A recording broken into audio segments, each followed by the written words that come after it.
We're in the garden and things are crunchy out here. We woke up to some brisk temperatures. It's now warmed up to 32 degrees, so we are safe to do some harvesting, and that's what we're going to be doing out here today. A lot of it, in fact. This garden has been amazing this year to have. We spent the whole month of May putting it in, and we pretty much harvested from it all summer long. Come out here usually at night and we'll pick some stuff and go in and cook it.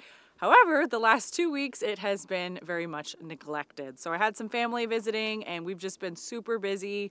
Haven't really been getting out here as much as we've liked, and we're really pushing it to the end of the season. So we've had like 7 or 8 frosts already. I think last night was the 9th one. We're coming into another week of just more and more hard frosts. So this is the time when we really got to get our butts into gear and we've got to get all of this stuff harvested, with the exception of just a few things like the potatoes. We're going to hold off a little bit longer on those. We're going to go ahead and start with the carrots.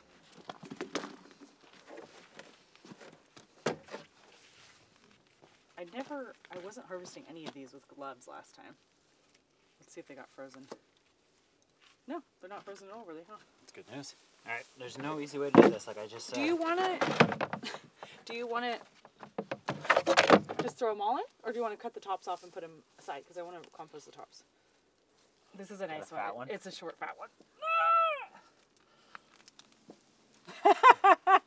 It's a certain variety. It's a radish, it looks like. Man, these carrots did awesome. I know. It's pretty weird. I wasn't really expecting this. I mean, like, look at these. These are just great, good-looking eaters right there. Yeah. Look at this. More good ones. It's dragon. Dragon grows nice. Look at that wood. Those are nice. These are going to store great, huh? Look at all these.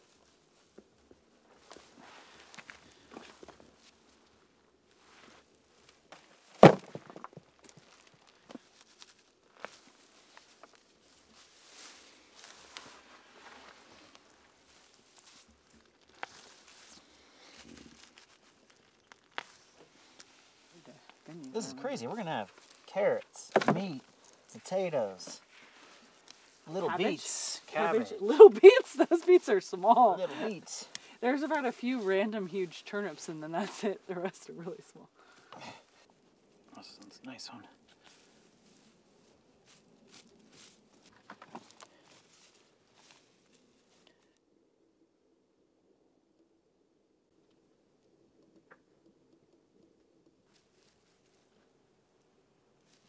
Well, the carrots did pretty good so far. I wasn't really anticipating that. We did thin them a while ago, so I went through and made it so there wasn't as many growing in there, and it looks like that was a good idea, although it did take me a while. I don't think I'm gonna grow the carrots in these beds in the future. I don't think that they're deep enough for them. They did really well in the 2x8 beds, but I think I want them to have even more depth than that. I can't say the same for some of our other stuff like turnips, beets, parsnips, and rutabaga. Those did not grow as well. Those are really tiny. But we got carrots. You should just give up. That's purple top. Purple top turnip. A perfect specimen. It's pretty small, but it's probably really tasty. Look at that. What a beautiful little... Let's do an experiment this year. Let's see if the roots break down on their own, okay?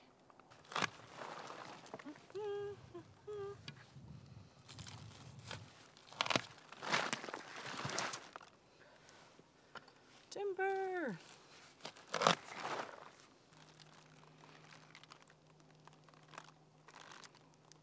Pretty decent on the Brussels.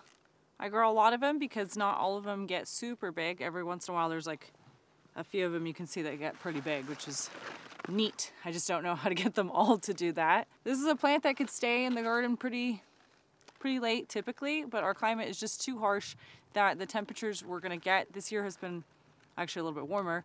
The temperatures we're gonna get here soon are going to wipe them out. I imagine anything under 10 degrees, 0 degrees is gonna be way too cold for them. So we're picking them now. I'm gonna take a picture of these, babe. They're beautiful.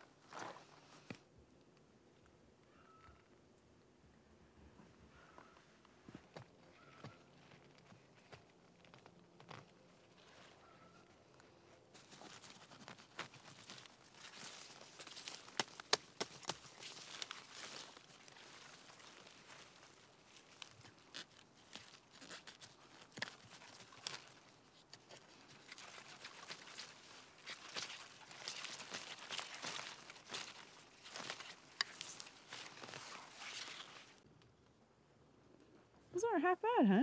No, they're not. Not the biggest, but we got some rutabagas, right? This is perfect size. I'm going 2 different kinds. Yeah, so this is your traditional. Joanne and a golden one. This golden one I think I really like. I think it's supposed to be like a sweeter one. Would you say that grass is your biggest weed? Probably. That's what I think was our biggest weed this year. Not my favorite weed, but honestly, not that big of a deal either. We're making progress out here. We've got the leeks done and the green onions. I'm still like baffled by how big some of these green onions got. They're huge. I don't know how I'm gonna store them. I've never really had to do that, so we'll figure that out, or maybe we'll make something from it. On to the cabbage bed. The cabbages have been neglected, sadly. We got out here and harvested a few as they were ready, but I found that a lot of them were taking the full season to actually mature, so I just let them be, and a lot of them have split in the last few weeks, and when they split, not very pretty anymore, still totally usable. I'm gonna be chopping up a lot of those later and making sauerkraut. It's a full bed of cabbage, so we're definitely gonna have enough for the winter. Not all of them did wonderful this year. These big ones on the end, they look pretty good. I think we've gotten a bigger one in the past. We're gonna go ahead and get them harvested, and we're gonna take all the leaves off and give those to the chickens. I remember this one too. It was the first biggest one that sprouted. Really pretty, but not that heavy. Look at this. Ice frozen in the leaf. Okay, the chickens will want all of this good stuff, huh?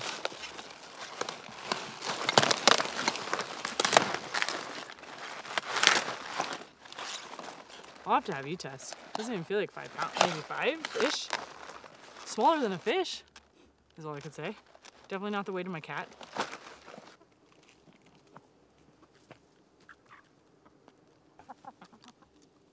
Oh my, do you see him? Jeez, he's hungry. Ah, my finger! Some of them didn't do. And you laugh? They got too hot or something, you know what I mean? In that room we had. Chickens are gonna have a heyday, huh?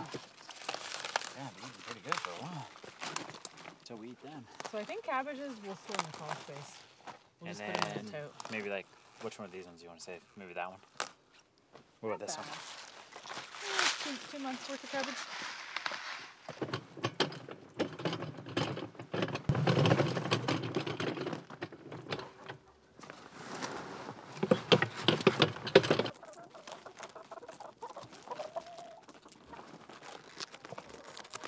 After all these years, we finally invested in a new wheelbarrow, and this is a 2-wheeled one, which I've been wanting to get for a little while because we do a lot of heavy lifting and the other one always falls over on me.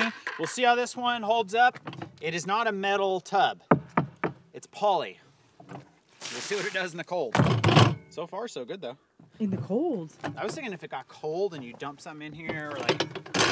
I think we don't use or it. rocks, and it says impact tough. I don't know though, we'll see. So far, it's pretty good. I like it.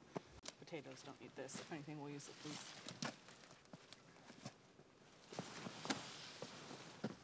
She doesn't look too bad under there.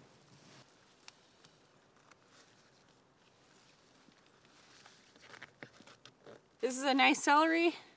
They don't all look this big, but this is a really good one. I can never get the stalk super thick, and this is an example of a plant that Eric did not pick off of. All summer he was eating out of the patch. He really likes celery fresh, so I like it fresh too, but I think I like it cooked more. And it's amazing we've gone this far without having to harvest it, because it did actually freeze a few of those frosts that I mentioned. And thank you to the folks that told me about this, because I didn't know this at all. So if you're gonna get a frost, you can water your plants, have a little bit of water on them, make sure the roots have taken in a good amount of water into the plant and their cells, and that will help protect them during a frost.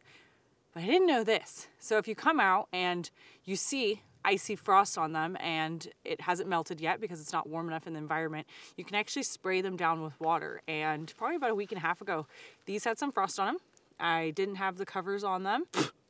And I did just that. I sprayed them down with the hose and they made a very great recovery. So thank you to the folks that told me about that. We've had fleece row cover on them, we double it up, and then we've had a moving blanket as well. So that's like our protection against the frost. They really should have been harvested a long time ago though. And I'm still kind of hemming and hawing what we're going to do for storing them.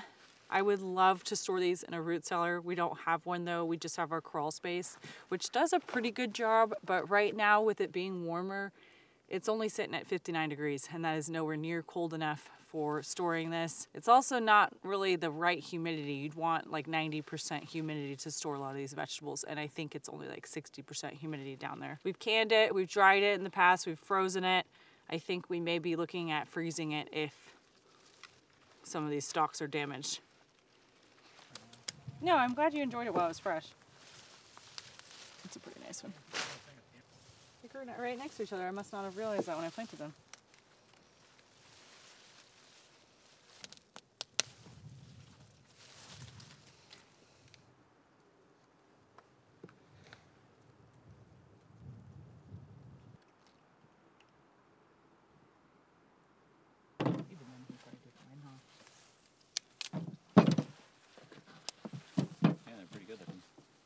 And where's the compost? Right behind you? Oh yeah, if you just put them, keep them in your hand like this. Oh, not very good at this.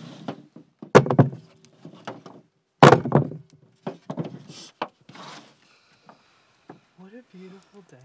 Look at that. What a stinking beautiful day. Creepy.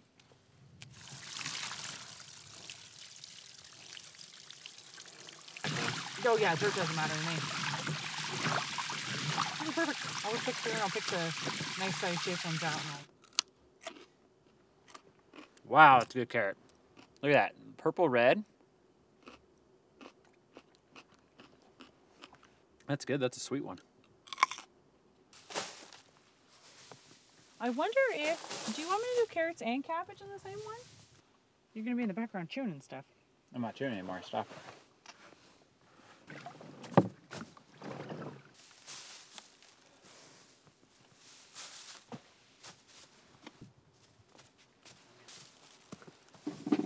White bottom.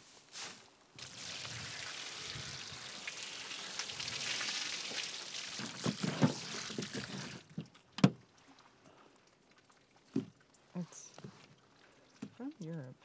I'm trying to think exactly. I can't. Oh, there's rocks in here. Huh? I know. Sticks and everything. Leave them on the stalk. I'll just pop them off like this. That's what I would do. And then just throw the sticks in here.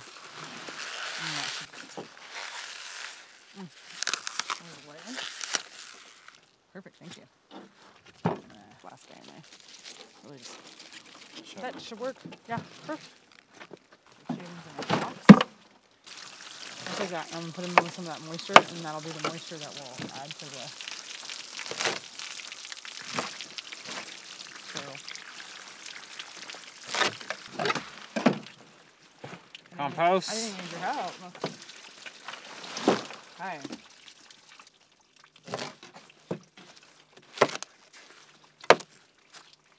Looks like it's still up there. It is a chicken. Oh my gosh, I'm only gonna feel like 5 in a bucket. Much more in here. You're almost there. I believe you. I just might have to put some aside or something. Unfortunately, the thing is although the moisture is good, if it's too moist, they're gonna rot. Cramming them in there. Okay. Yeah, I think we're gonna frost tonight. Yeah, this will keep them from freezing, right? Good job. Oh, Good we'll be idea. fine. We'll be fine there. We've done that before.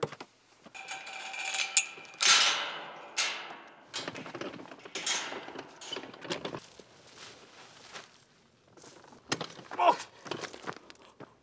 Are you okay, honey? Got me in the hip.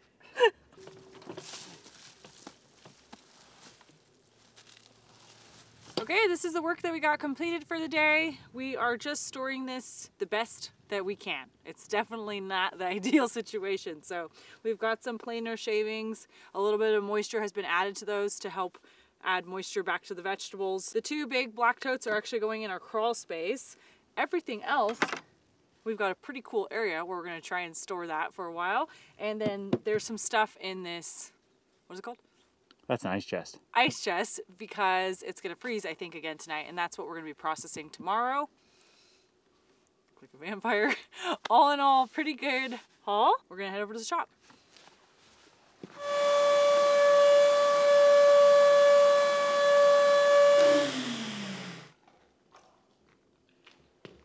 We've been struggling with trying to find a spot to store our vegetables for this kind of like shoulder season. So we are getting pretty cold, but our crawl space is not getting that cold. We're keeping the house warm, so I think it's like 59 degrees down there right now. Not ideal for storing vegetables, but I had the idea that we got this drain in the shop, and the drain's been closed off, it hasn't been used, and this is a 50-gallon barrel, so I stuck a thermometer down there the other day, and it's 43 degrees down there in the bottom, which is a lot better than it is in our crawl space. So we've got a few of the things we're gonna keep in here.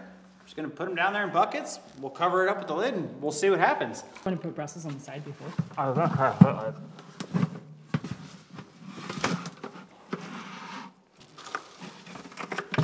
Yeah, that's a pretty good idea. Okay, there you go. Grab some stuff to eat.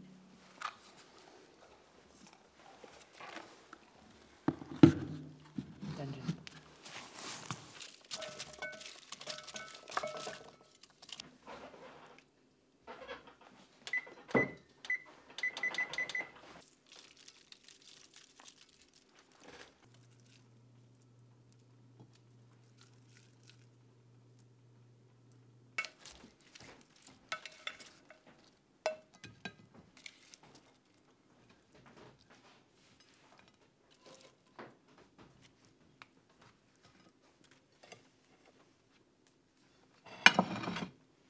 Another day, another adventure. We had an awesome meal last night. We chopped up some of those little root vegetables and cooked them up. And we also have something pretty exciting for dinner tonight. But first we have to go on a miniature hunt. We're gonna be looking for grouse. This is something we would traditionally take Bandit with us because it is right up his alley. Unfortunately, he is not doing very well. He's been on a decline, and I know that's hard to say, but I wanted to kind of give you guys just share a little bit of what's going on in our life since you are part of our life as well. We're gonna hit the trail and look for some birds.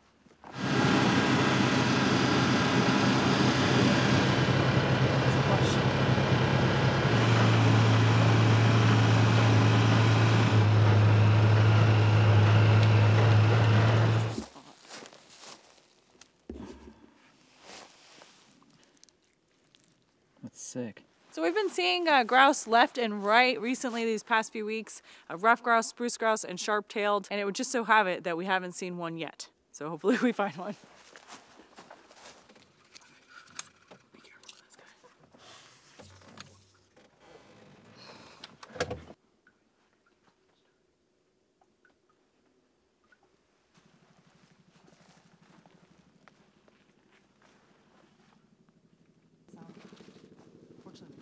Oh, there he was right there.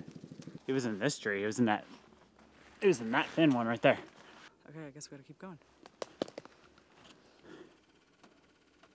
Closer.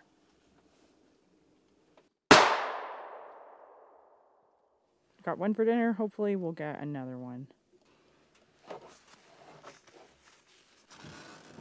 Pretty sure it went right in that tree.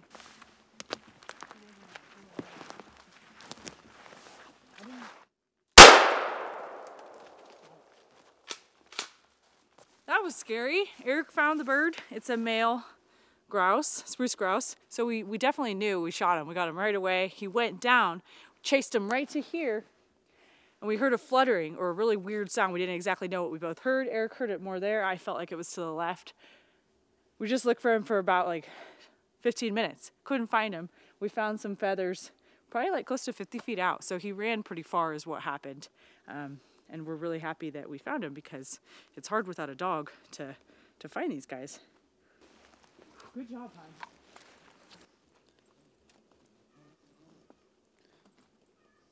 Already got it dinner.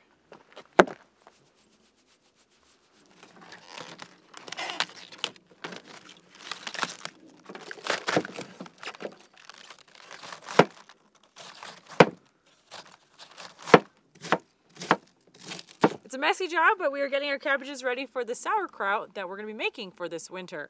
So I invested in a very cool fermentation crock pot right here. And I did that because we now have a place to keep our fermentations long term. So in the past, cabin was always hot. We had to just put it in our little ice chest fridge and eat through it pretty quickly. But now that we have that crawl space, I can keep it down there for several months, which is really neat because we get all the benefits of it. You know, we don't have to heat it up and can it. I've almost got enough to get started. These have split, so they're a little bit messy to work through. Once I get the rest of these chopped up, we're gonna rinse this and start to mash it down. This one doesn't have that much to work with.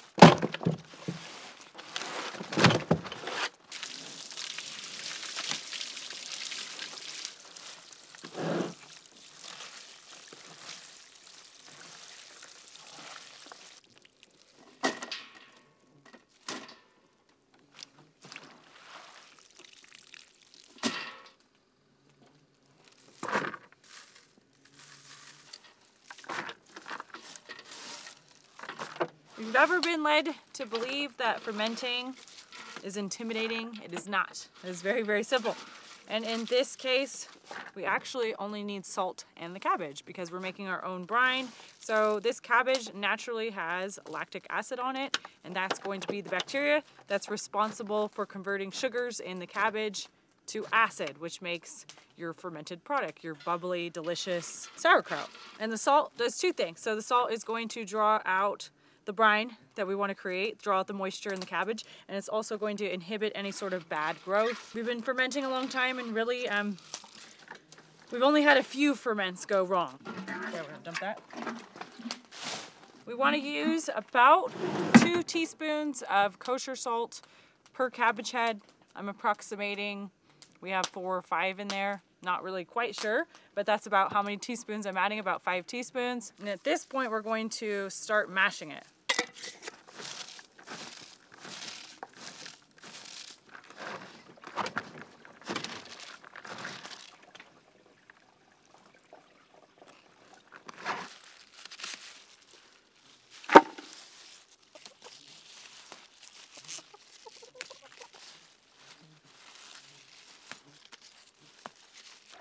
Not really.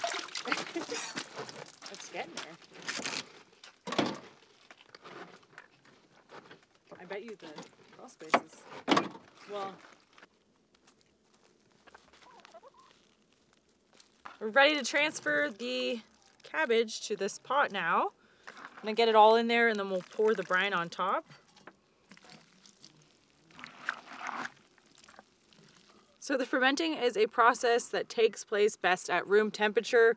We're going to let it do its thing for probably a good week or 2, and then we're going to move it down to the crawl space. Still happens too at those colder temperatures, it just slows everything down. Okay, time to pour the liquid on. I've got the brine covering the cabbage, and I saved this little leaf that we can just place in there on top of everything. We want it to stay submerged. That's important to the fermentation process. And we're gonna put these little weights that it came with in there. They're not that heavy, but it seems like it'll work fine. Oh yeah, check that out. Just like that. And the final thing we have to do is put the cap on and fill up the water channel. This is what creates the seal, and basically oxygen is not able to get into the crock pot, but the bubbles that are created during the fermentation are able to escape. It's good to go. Been a very productive couple days out here in the garden, and we're gonna get started on an awesome dinner. We're gonna boil some celery.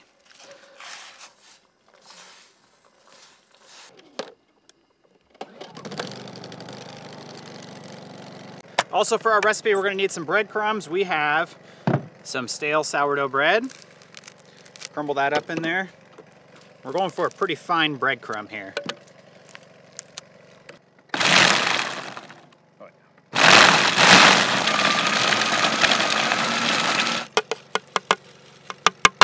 We're also going to be whipping up a sauce for dinner tonight, and it's a little bit like pesto, but not really anything like pesto.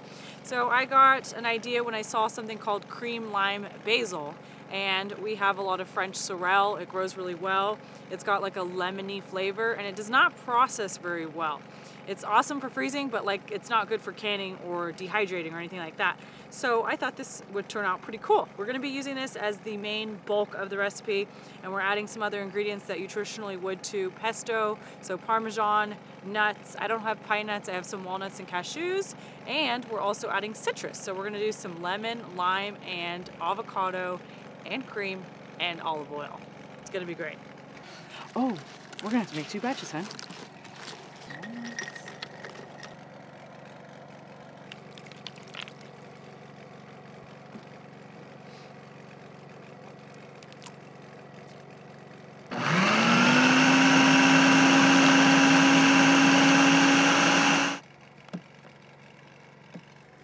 It's like shockingly like, not sour, but you know, like a clover. It's lemony.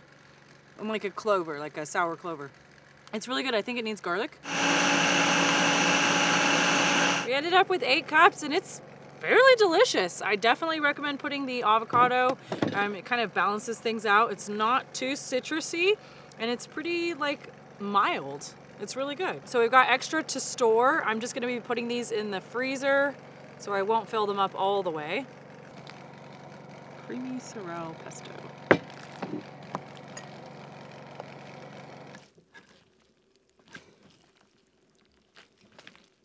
So the star of the menu is going to be an Italian dish. It is called polpette di sedano, and it literally translates to meatballs of celery in Italian. All right, let's chop this up if we can get it a little better.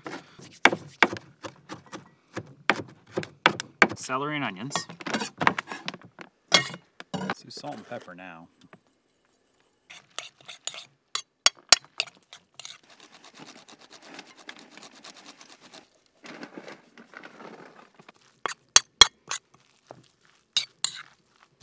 Arielle's got some pasta going and we're using some noodles that were actually made up here in Alaska, and we found these up in Fairbanks, but they're made in Sterling, Alaska. They're called Rosie's Pasta. Pretty excited to try a local pasta, see how it is. And we're gonna cook up that grouse. So I had it inside, I tenderized it, and we are gonna cook it in some of our herb butter, which is butter, chives, basil, and parsley, I believe. Dill too. And dill. Let's cook it up.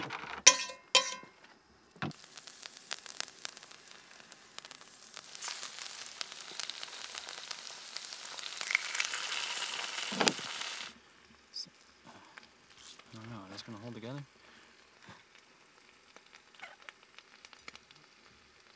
To the meatless meatballs, we have added eggs, Parmesan cheese, salt and pepper, and then the breadcrumbs. It's not meat, so I think it's gonna hold together. We'll see. We're gonna also fry up these meatless meatballs in some lard. So let's get that going.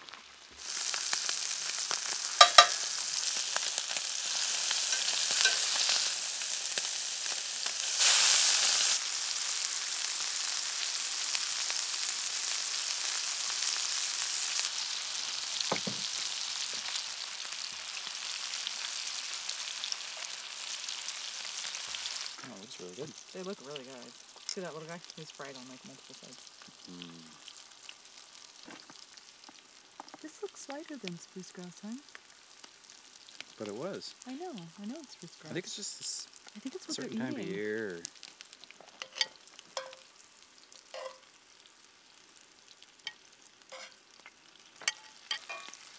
You could probably stick those other ones in here if you really wanted. Or you want to finish up all these first.